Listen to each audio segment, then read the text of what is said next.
पज्जो सवणाए अक्षराए होंति उ इमा इनेगा इन पर्यायठवना पज्जो सवणा य पागरिया परिवसना पज्जुसना पज्जो सवणाय वासुय परम समो शरणं तिया ठवना जेठो गहे गट्ठा।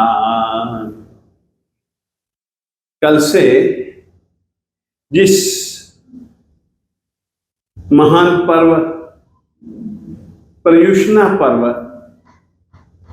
जो कि अपनी परंपरा में पर्वाधिराज कहलाता है, यानी कि पर्वों का राजा, जो पर्व कहलाता है उस पर्व के दिनों का प्रारंभ कल से चालू हो जाएगा। पर्युषणा पर्व क्या है? पर्युषणा पर्व को हमें कैसा मनाना चाहिए?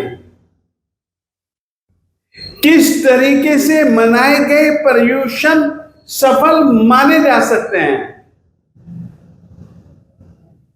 इन शब्दों के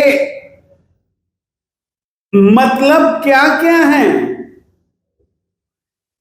यदि हमको पर्युषण को सफल मनाना है तो हमें पर्युषण पर्व के एकार्थक यानी कि पर्यायवाची शब्दों के अर्थ को समझना पड़ेगा। मैं सभी तो नहीं,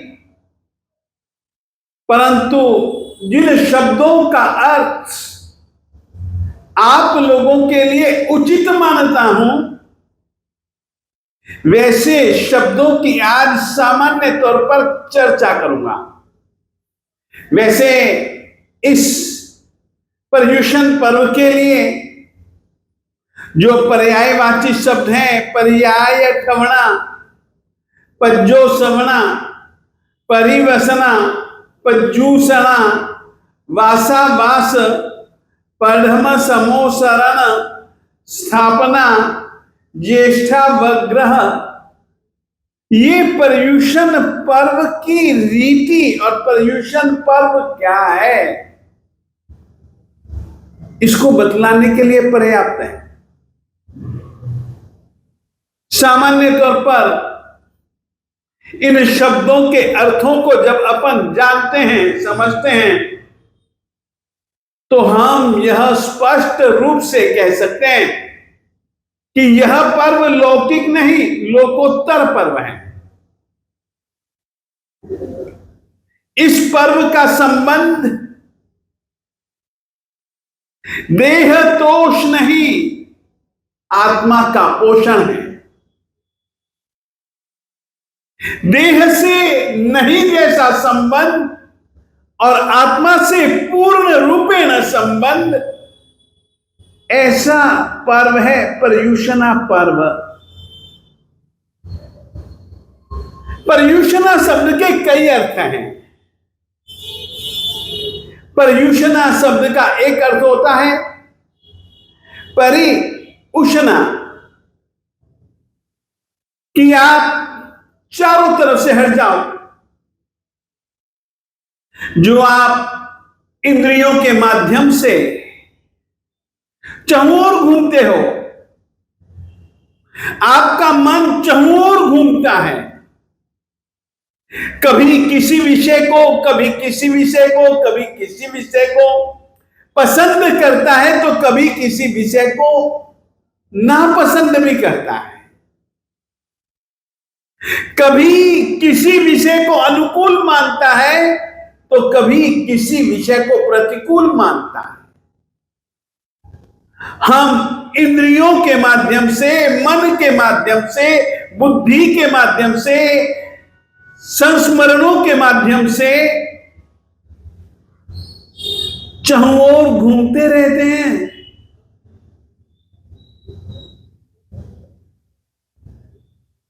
पज्जूसना शब्द का अर्थ होता है चहुओं से हट करके आप अपनी आत्मा के पास में रहो। आप अपनी आत्मा के नजदीक रहो। आत्मा आत्मा आत्मा ही इन दिनों में आपका घर बन जाना चाहिए।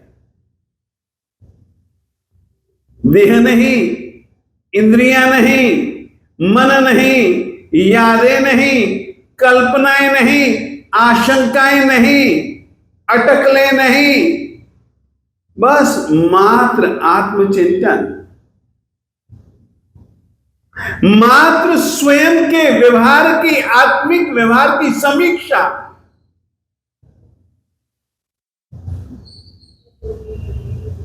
आत्मा के पास में रहना, इसका नाम है पर्यूषण।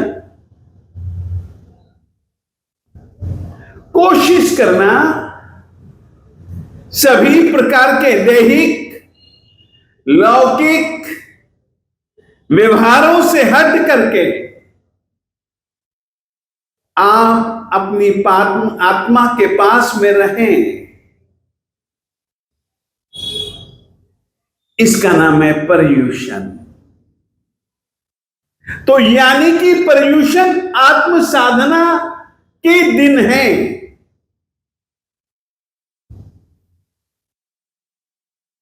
और यदि आत्म साधना कर लोगे ना, तो फिर अपने आप तप घटित हो जाएगा। पर्यूषण शब्द का एक दूसरा अर्थ भी है। परि उपसर्ग है और उष धातु जलाने के अर्थ में आती है। आत्मा के प्रदेश प्रदेश प्रदेश प्रदेश में जो कर्म मल जुड़ा हुआ है, जिस तरीके से यदि किसी को घी बनाना हो तो घी बनाने के लिए दूध को जमाना पड़ता है, दही बनाना पड़ता है, दही का विलोडन करना पड़ता है, पानी डालना पड़ता है, उसमें से मक्खन निकलता है, मक्खन को एक तपेली में लेना पड़ता है, तपेली को हमें अंगीठी पर रखना पड़ता है और अंगीठी पर रखते हैं तो मक्खन के साथ में जो जुड़ा हुआ छाछ का तत्व होता है उसको जला देना पड़ता है। वो जल जाता है तब घी बनता है। मक्खन के साथ जुड़े हुए छाछ के अंश के समान हमारी आत्मा के प्रदेश प्रदेश पर जुड़ा हुआ कर्म है। उसको पूर्ण रूपेण जला देने की कोशिश, जला देने की साधना और उस साधना में स्थिरता, उस साधना में तन्मयता, इसका नाम है पर्यूषण। यानी कि कर्मों को जलाने के लिए जिन दिनों में तप प्रमुख रूप से करना चाहिए, ध्यान, स्वाध्याय, गुरु वाणी से, गुरु के श्रीमुख से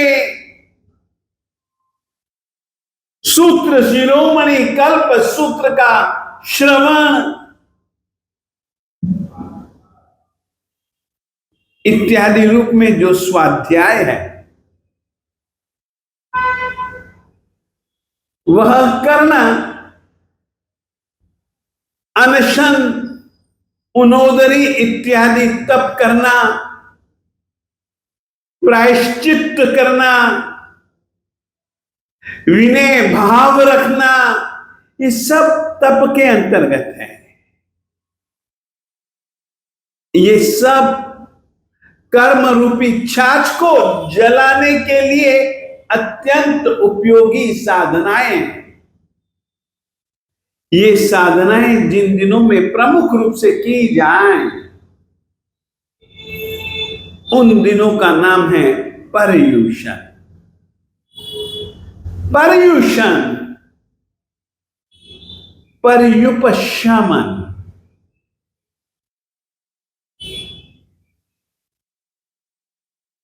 युद्ध में अगर विजय पानी हो तो केवल एक तरफा नहीं, सभी तरफ ध्यान देना पड़ता है कि शत्रु किसी भी दिशा से, विदिशा से यदि हम पर आक्रमण करे, यदि हम पर किसी भी प्रकार के शस्त्र अस्त्र का प्रयोग करे जिससे हमको नुकसान हो, उस शस्त्र अस्त्र के प्रहार से बचने का भी ध्यान रखना पड़ता है और शत्रुओं के नाश का भी ध्यान रखना पड़ता है। याद रखिए, हमारी आत्मा का सबसे ज्यादा अहित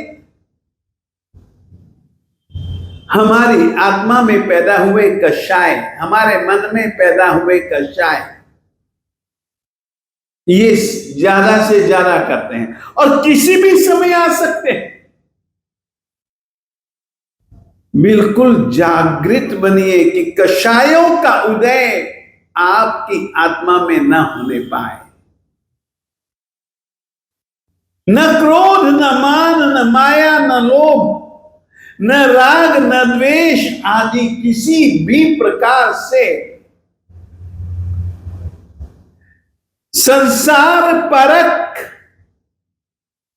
वृत्तियां, प्रवृत्तियां नहीं। पर्युपशमन, कषायों को शांत करो। मिथ्यात्व, अविरति, प्रमाद, कषाय और जो दुर्योग हैं, उनसे अपने आप को पूर्ण रूपेण बचाओ, बचाओ, बचाओ। उनका उदय ही मत होने दो। इतने जागृत बनो। जागृति की साधना पर्युषण पर्वों के दिनों में प्रमुख रूप से की जानी चाहिए। इस रीति से आत्मपरक, आत्मा प्रधान, कर्म क्षय प्रधान, कषायों का उपशमन या क्षय, क्षयोपशम, स्वाध्याय, तप, जप, क्षमा इत्यादि, प्रायश्चित इत्यादि का ध्यान रखना इन पर्वों के दिनों में अनिवार्य है।